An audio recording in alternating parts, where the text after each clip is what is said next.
Ակնկալիք, ճիշտն ասած իրավական ակնկալիք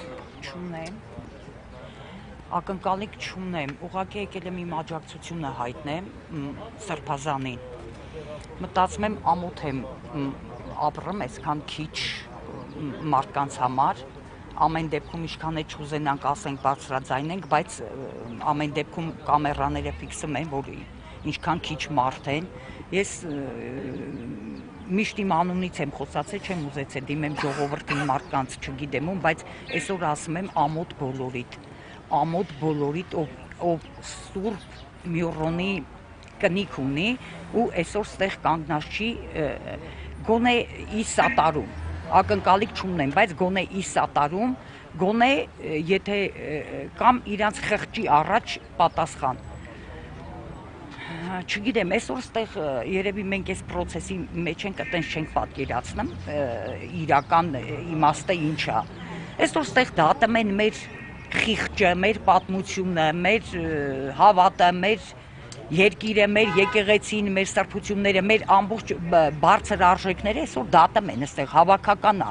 այնպես չի մենակ Սրբազանի դատն է, հավաքական մեր բոլորի դատն է, դատում են մեր ամբողջ սրբությունները, մեր բարձր արժեքային համակարգը։ Չգիտեմ, ես եկել եմ ստեղ իմ բաժին, իմ խիղճը որ հանգիստ մնա, ես կարենամ Աստծու առաջ հանգիստ քնեմ, այսօր եկել եմ իմ, գիտեք, մենք ամեն օր մեր տներում, մեր առօրյայի մեջ, մենք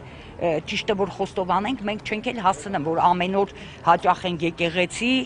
ամեն օր մասնակցենք, ճիշտ ասենք, ամեն օր ոչ մեկս էլ ի վիճակի չի մասնակցի ժամերգությունների առավոտյան, երեկոյան, տարբեր օրերի եկեղեցական ծեսերի, տոնական օրերի, բայց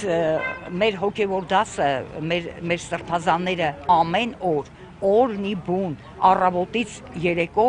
այդ աղոթքը առաքում են առ Աստված մեր երկրի համար, մեր փրկության համար, մեր հավերժության, հարատևության համար։ Այսօր ես եկել եմ մի կաթիլ իմ բաժինը Սրբազանի այդքան արածով աղոթքների, իմ մի կաթիլ բաժինը ի աջակցություն հետ վերադարձնեմ իրան։ Իսկ դատարանից ես ակնկալիք չունեմ, ես ոնց նայում եմ մեր պատմության մեջ սենց նախադեպ մեկ էլ 37 թվականի այն բռնաճնշումների, այն անանիմկաների ժամանակ եմ հիշում։ Հասկանալի, շնորհակալություն։